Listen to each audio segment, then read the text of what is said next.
Welcome to the Identity Work Podcast. If you are a high achiever struggling to find purpose in work, then join us as we discover how to create more meaning in work and life. And welcome to this week's episode of the Identity Work Podcast. Adam, it is good to see your beautiful face tonight. Yeah, excited to be here. Let's do it. Let's do it. This might be our last episode of 2025. Wild. That's true. I forget other people ramp down at Christmas. I work in this really cool industry of payroll where we actually ramp up. Things get more intense during Christmas. And so for me, it feels like we're just getting started, but I'm sorry. Yeah, that's okay. That's what we're here to talk about, right? And it is. And our most popular episode of 2025 was an interview we had with Vineet, episode August 19th, Find Your Identity Before You, quote, do anything. The CEO of Forte, former Marine intelligence officer who started a company called Forte. So that's kind of a fun fact about our most popular episode. Maybe one day we'll reach that. You know, like some of the Freakonomics, How I Built This, they do like a retweet of the episode of like, hey, we're off for Christmas, but here's our most, maybe at some point we can do that. So Do that. That doesn't seem that hard. Thank you, Vineet. And if you've thank you, Vineet. Seriously, that podcast is amazing. If you haven't heard it, I would definitely go listen to it. It's a good one. Good one.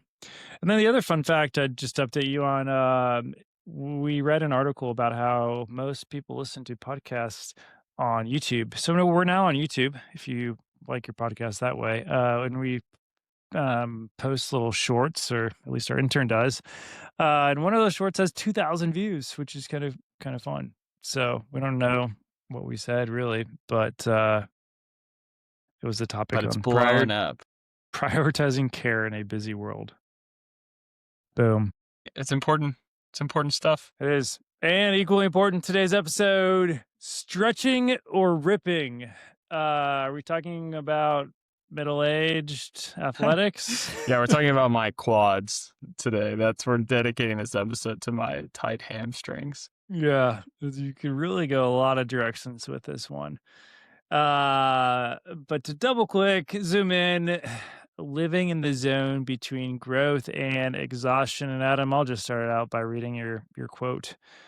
It was a Friday night dinner. I was asked how my week was, and the best answer I mustered was, I feel like I'm being dragged slowly behind a boat. I'm drowning, but it's also kind of fun. It's brutal. But it's also kind of fun, right? You missed the last part. I know.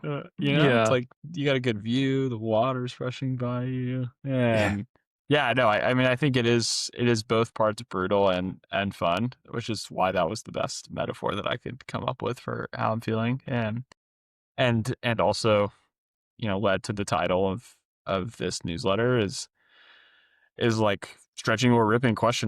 And I honestly don't know the answer to that, which I say often, but a lot of the reason that I write this newsletter and I do this podcast with you is just because it like helps me think for myself and sort of try to answer questions that I, are sometimes hard to answer without like a forum or forced rhythm of thinking about it. So yeah, I think this newsletter came from genuinely asking that question of feeling like I am like stretched to the max.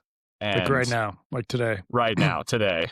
Like my normal day for the last 2 months has been like wake up at 4:45, write this newsletter, read my Bible. Thank you for doing that. Pray. Yeah, sure. Eat breakfast. Like Andy wakes up at 6:15. Hang out with Andy until 8. Driver to nanny, work from 9 to 5:45. Hang out with Andy till 7:30. Then work until midnight, and then repeat over and over again. Wow. And yeah, so this has been like 4 to 5 hours of sleep a night, 14 hours of work, plus all the other time being filled with like making bottles and putting down for naps and playing with, blocks and those things that also are fun, but not really like, you know, quiet, relaxing, Yeah. not using my brain time. Is that So yeah, it just sustainable? felt 4 to really 5 stretching. hours of sleep is not good. Yeah, I I'm worried think about you. thank you. I appreciate that. I'm worried about me too, a little bit. I think that I honestly think that I have a gene.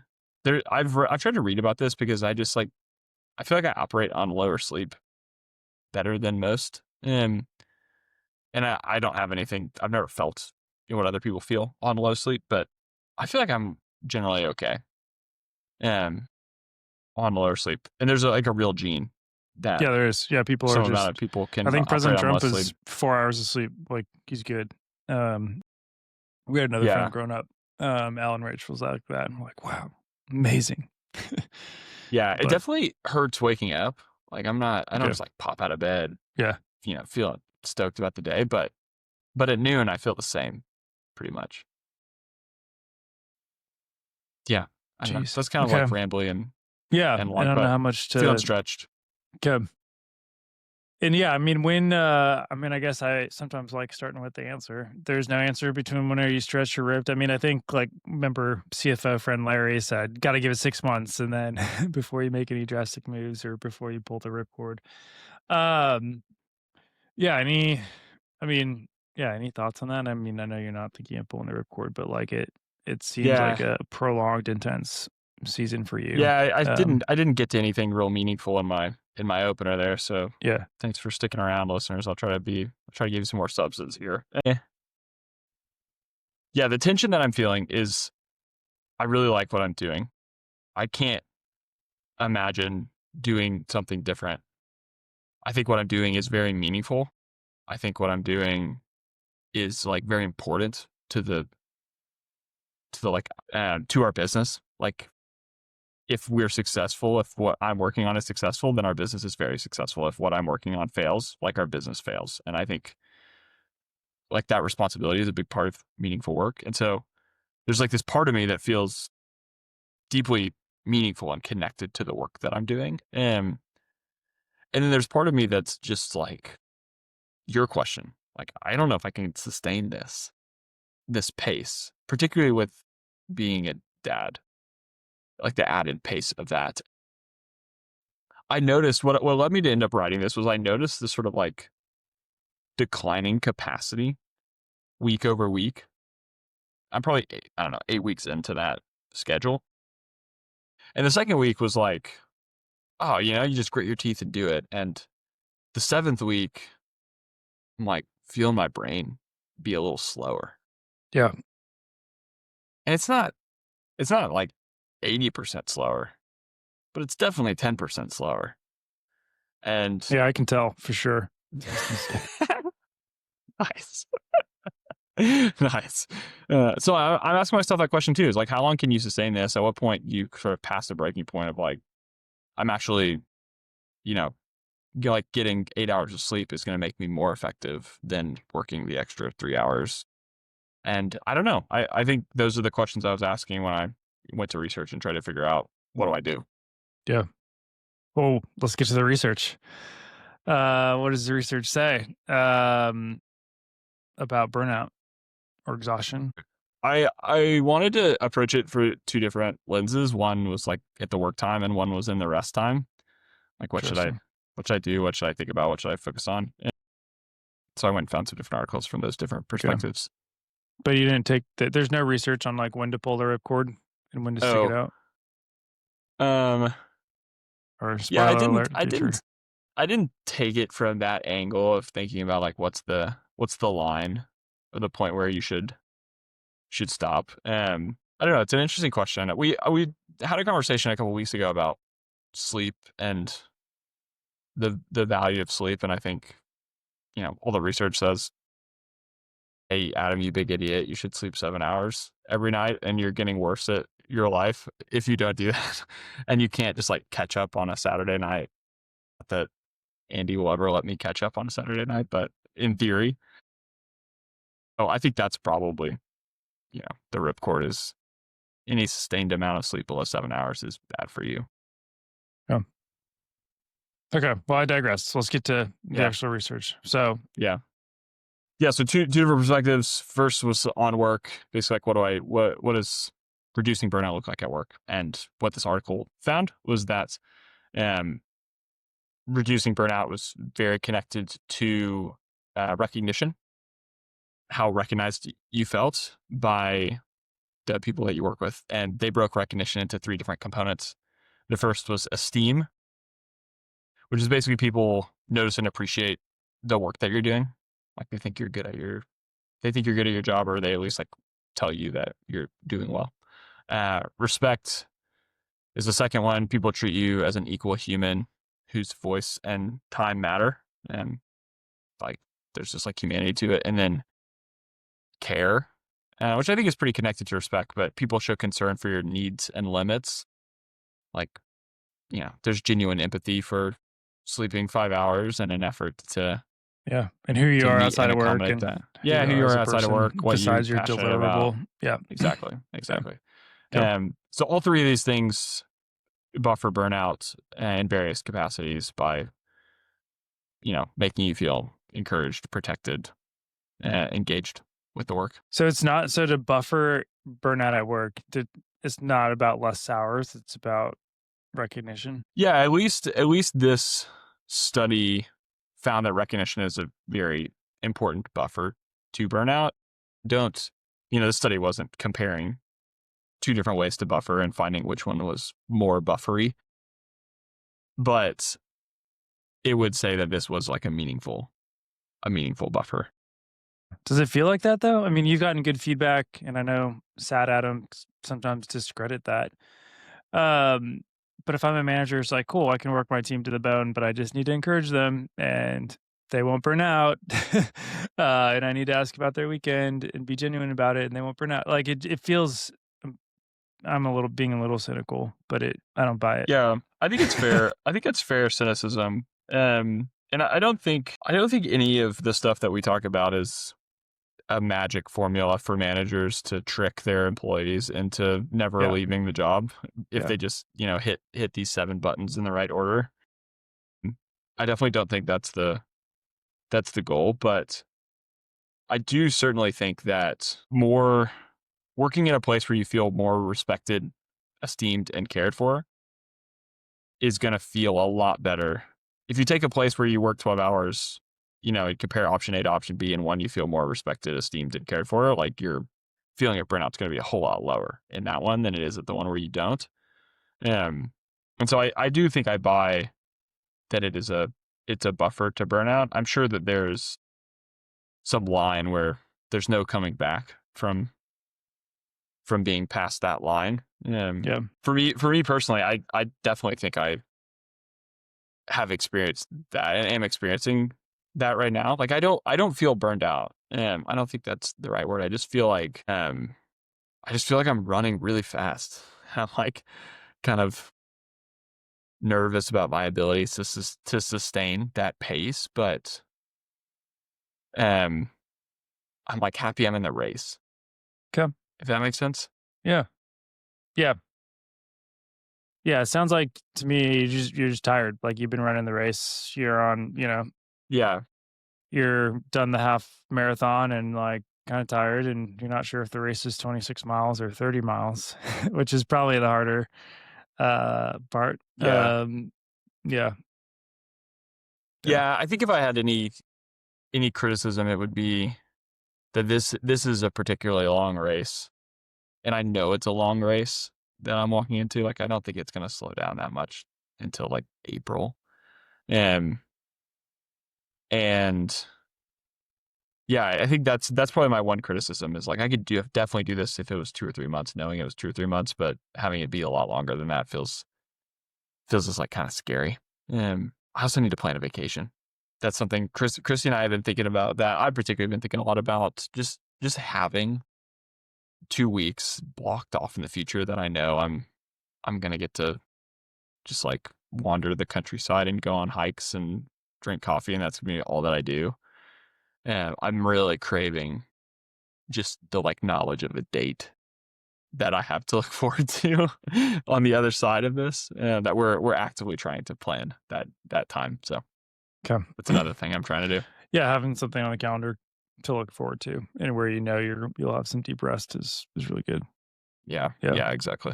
Yeah. Um, mm, yeah, and the other interesting thing just on, I think the recognition of esteem, respect, care, like that's just a good decent formula for meaningful work. I mean, and the care thing is interesting, like show people concerns for not basically who you are, not just our deliverables. And was reminded second time I'll mention our amazing intern today. But like when asked about kind of her reflections, it's like I value being like known as a person. Like so it was interesting that she called that out. What did she say? I value being seen and understood. It's like, oh wow, that's deep. But she put that in like her end of internship reflection. And it's like always stuck with me. Um and I know we talked about it, but it's part of like having more of your identity, like being known for who you are, not just what you produce. So Yeah, yep. yeah, totally. Okay, then there's another research study. So that was like quasi how to yeah, buffer burnout. Yeah, it's like uh within work, what's a way that yeah. burnout can be buffered. And then there was this other set of research that I wanted to go read where I found an article on it's like what does good rest look like? Yeah, and Isn't I that easy? wrote It's just Netflix, yeah, it's just right? Netflix Is that and the answer? meditation. Okay. Yeah, Episode over. just read. Go to our always on questions. There you go. I think we're done here. See No, keep all the going, keep Stranger Things going. premiere. Um, One of our super fans, Chase, had sent me an article related to like what's actually like refreshment rest versus just like mind numbing rest. Spoiler alert, it's not Netflix. So tell me what the research says. yeah, the research says that good rest has 6 components and A lot. detachment. Yeah, I'll try to go through them quick. Yeah, because that's a lot of It's a lot components. of things I gotta remember. I know. Well, we're not gonna remember them all for I mean, sure. it's like not very Uh, restful. I have to remember 6 things I have to do while I'm resting. yeah. Anyways, keep going. I So guess I'm there's just an feeling acronym spicy for tonight. it. I'm There's sorry. an Yeah. acronym for it if Okay. you want, if that would be helpful, called Okay. drama. So the first is the Drama, but it's not at least like detachment. restful acronym, right? That's 6 or Very 7. critical of this research I am article. very critical tonight. Okay, go. Detachment. Detachment. Basically, like, are you actually separating from work? Relaxation, and anything that like downshifts your energy, slows your mind. Control. Do you get to choose the time? Um, Mastery. Are you doing something that's not overly challenging? Um, Meaning is what you're doing, like have some emotional significance to you. And then affiliation, which I think is connected to meaning. And basically, like, yeah, are you like connected to what you're doing? So six different pieces. Any one of those 6 particularly, I don't know, stand out, sound interesting to you, something you feel like you're good at or not good at? Hmm. It's a good question. I mean, without thinking about those, yeah, I guess detachment. Um, and for me, that is best like doing something physical because even like probably physical, like not around my phone, is feels where like I can rest. And I think some of that is chemical, like runner's high almost. And even like I like went on a run last week and like I was thinking about work and like actually kind of like, oh, annual theme and kind of like felt like I got to some like interesting epiphanies during my run. But yeah, detachment, I think like my wife and other struggle is like, yeah, your mind's just always running. So how do you actually detach? But for me it is like doing something physical and or with others. And then, yeah, I think it's like so much of our work as, quasi knowledge workers, like around the computer. And so just doing something completely different than like for me, writing a newsletter wouldn't be restful because I do that a decent amount like at work. So it feels like work to me. So it would be like playing with the kids or, um, yeah, doing goofy dance parties with our daughter or something like that, or riding a bike or yeah, so doing something completely different or like my wife, like doing flower arrangements or like a little bit of like a creative passion. So, yeah. Yeah, all really good things. I like the different activity, the sort of like engagement of mind and body Yeah. to create some detachment. I definitely feel like I'm particularly bad at detachment, and I'm better at, I think, meaning and affiliation and mastery. I'm probably like pretty good at Yeah. doing things that I think are important and meaningful and that are like a little challenging but not overly challenging. Yeah. I'm really bad at showing up to dinner and being fully present at dinner when I was just like sprinting a million miles an hour to finish that last task Yeah. that I finished 30 seconds before I walked to dinner. It's hard to downshift from that gear that quickly. And I'd be curious to ask Mr. Research Man how to do that. Yeah. Yeah. The other thing too is like reading fiction because it feels purposeless. It's not. Hmm. But it feels like force slowing. And then that's where I think it is interesting too. Like my question is a little bit of like these are all good things to do, but at the end of the night when you're tired, like my wife and I do like watch Survivor for 15 minutes every night. Um and it still feels kind of restful. I definitely, this is maybe a spicy opinion, spicy particularly to myself, but I think I'm like more on board with this with Netflix being restful. Okay. I kind of staked my whole a lot of my identity on like TV is bad, Yeah. and I should do less technology. And in the last 2 months, particularly, like I didn't put this in my normal schedule, but my normal schedule is like Andy goes to bed at 7:30, and then Christy and I watch a 30-minute show, and that time feels like magic to me right Yeah. now. It just feels so like good and like my brain can turn off. It does feel like relaxing and attaching and control and meaningful. We're there together doing it together. I don't know. It sort of has all these components. Um, Even though I feel like you need to turn your brain off sometimes, Yeah. and Yeah, a and for those of show us who have does a that. hard time to do that, a show helps. Yeah. Yeah, like you can only like, I don't know, go from work to how I built this to take away entrepreneurial insights to like reading some book about meaningful work to listening to acquired in the shower. Like, you can only sustain that pace for so long. None of You that tell me stuff you is don't listen turning your to brain off. Acquired in the shower.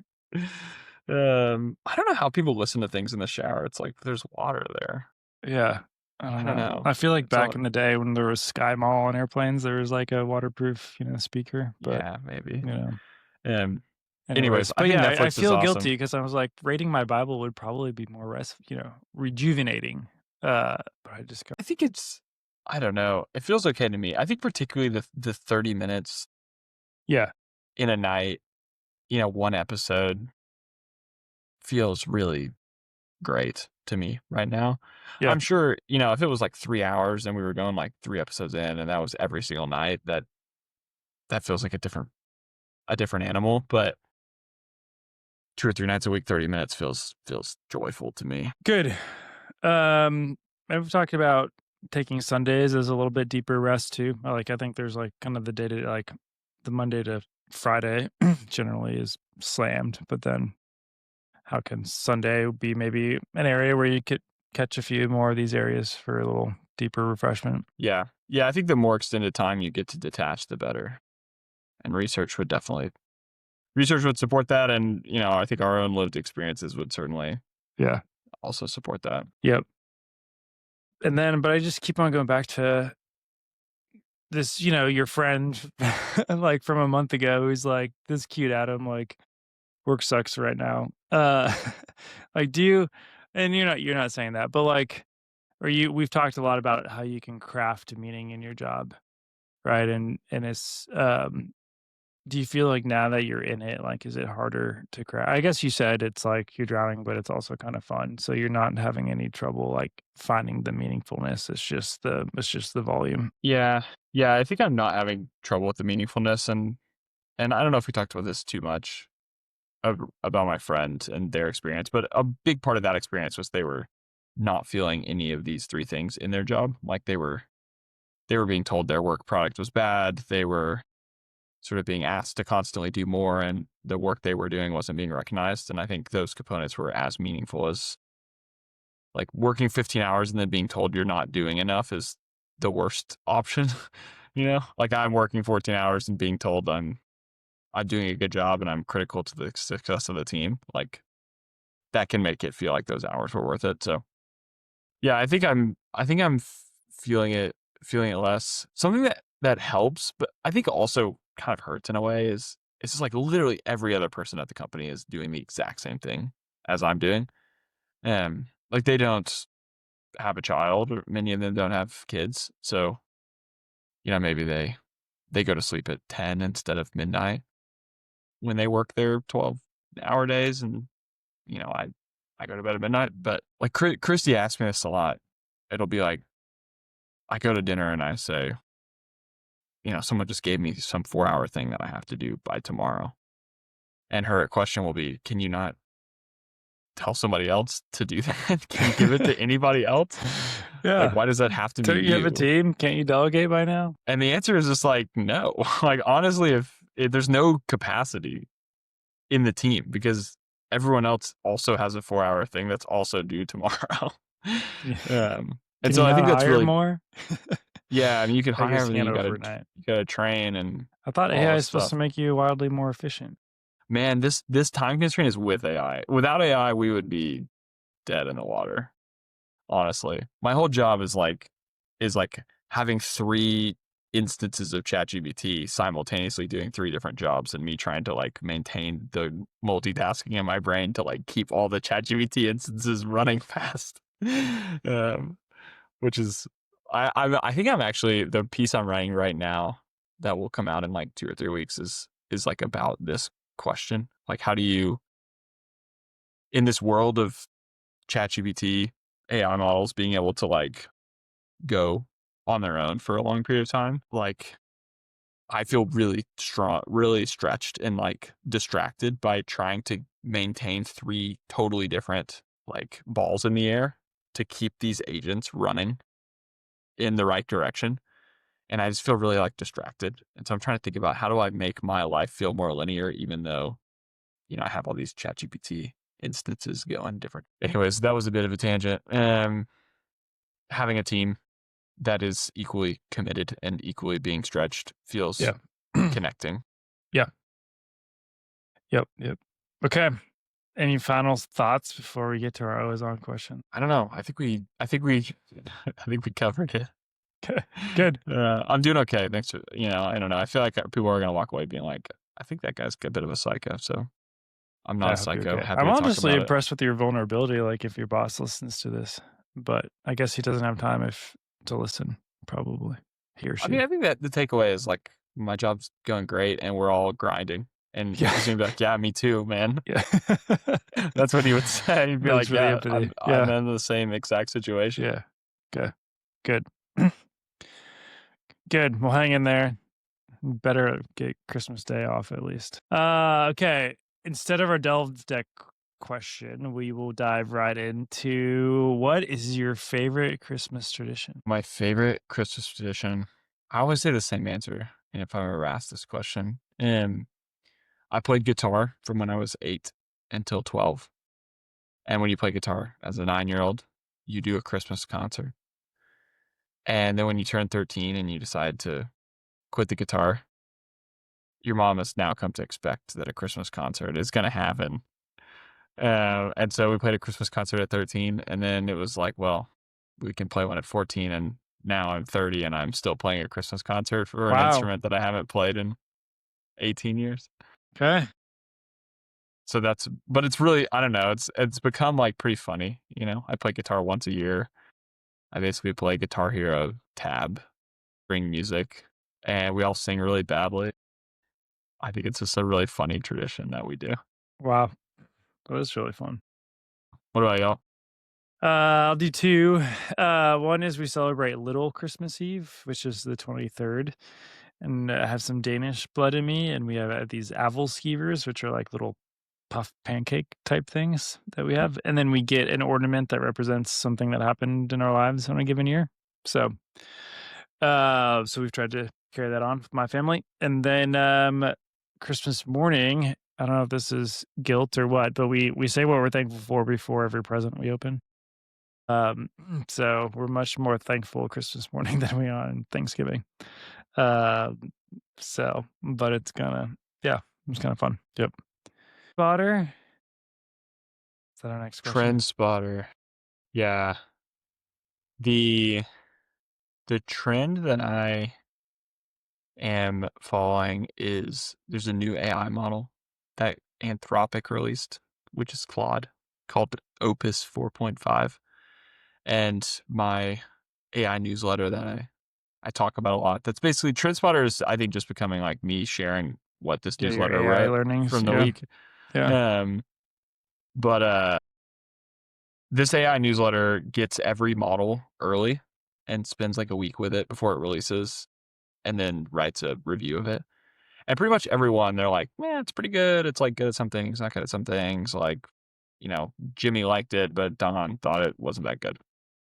This model, their review was like, "The world is different now." Seriously. Yeah, literally, they Um, were like, as you've been they were talking, like, I've just opened up "Nothing, Claude. nothing is the same anymore." Is was their feedback on this model, which I was so shocked to read, considering every other model that they've reviewed. They've literally just been like, "Well, it's like it's pretty good." This was very different. So, and I've used it a lot, and I think particularly they're talking about software engineering. They basically just have said like we passed a tipping point in software engineering where this thing is as good as any engineer that we've ever worked with, um, and infinitely faster. Um, and so I'm just really intrigued by what that is going to look like. And I do some vibe coding on some stuff, and I haven't done a lot of that in my 2 months of being ripped apart and dragged behind a boat. But I had some time this weekend to play with this model and do some of this. And it's like really crazy in my experience of what it could do.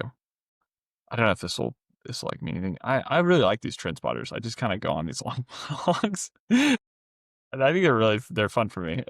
So thanks for listening, people. This vibe coding tool, I told it to do this thing, and it basically said like build feature A, and it built the feature, and then it opened my website, like, and showed me that it was opening the website, and then it was like navigating through the website, clicking and like finding bugs all over the app and fixing them as it was doing it. It was like, oh, I clicked this, and then it did this, and it's like annotating the actions it's taking, and it worked for like 20 minutes by itself without any intervention from me, and then it came back and it had like it built a feature and then solved a whole bunch of problems that also existed in other parts of the app that it had like discovered in its wandering of the app. So, anyways, this Well, thing's amazing. good. World's never the same. I don't know if I had as good of one, but I will. The Wall Street Journal had an article uh, entitled "Companies Are Desperately Seeking Storytellers." So it's a little bit of like when you're a hammer, everything you see is a nail. Like our company tagline is strategy and story, and it talked about the rise in LinkedIn of like job descriptions, like using the word storytellers, and yeah, I think my journey is like I was a skeptic of storytelling and communications until I saw like the power of it combined with a good strategy, and so it was cool to see a little bit of a spotlight cast onto storytelling, and just like a little bit of a a trend in like the number of job descriptions like focused on that as That's well. cool. That's kind of Phil So Furman to you. yeah, it does. I guess I love it. I spotted the trend 5 years ago. So Yeah, you're the yeah, trend spotter. You yeah. are the trend. And now you've Yeah, been spotted by the New York yeah, Times, yeah. Wall Street Journal, yeah, Wall but Street it's Journal. okay. Probably New both. York The New York New Times York is coming, probably I'm about sure. they're gonna come back, yeah. So, yeah, so we'll call that. And then we've talked about a lot today. I still don't have an answer on when to stretch or pull the ripcord. But what's the one takeaway you want us to There's remember? no line. That's my takeaway. There's no line of when to pull the ripcord. Okay. It There's doesn't no exist. line. No, I don't Okay. know. There's no magic formula. Yeah. Yeah, I don't And know. then I think that the takeaway is probably um there is some line. Be thoughtful of it for yourself. And also, even when you're feeling stretched, find ways to appreciate other people and to recognize the appreciation you're receiving. I think that's yeah. also very important. Yeah. Yeah. And to receive it, not dismiss it. Yeah. Okay. Good. Well, we are planning our 2026 season of the Identity Org podcast. Send your ideas to Adam and I. Text, call, email, LinkedIn message. It was kind of fun. And we mentioned our super fans on the last episode, and I got a lot of texts from our super fans like, oh, I got the shout out and stuff. So, anyways, we love you, our listeners. We're very thankful for you as we enter the Christmas and holiday season. And this has been one of the biggest joys of our year. So, with that, go forth and enjoy the holidays. This show has been brought to you by Arvo Advisory, a new category of consulting company, half management consultancy and half executive communication and PR firm. Arvo works with great leaders to craft and communicate their strategy to achieve change and create valuable companies. Find out more at arvoadvisory.com or follow us on LinkedIn. And finally, if you've been blessed at all by this podcast, please remember to rate and review the show or share it with a friend. And with that, go forth and know that you are loved because of who you are and not because of what you do for work. See you next time.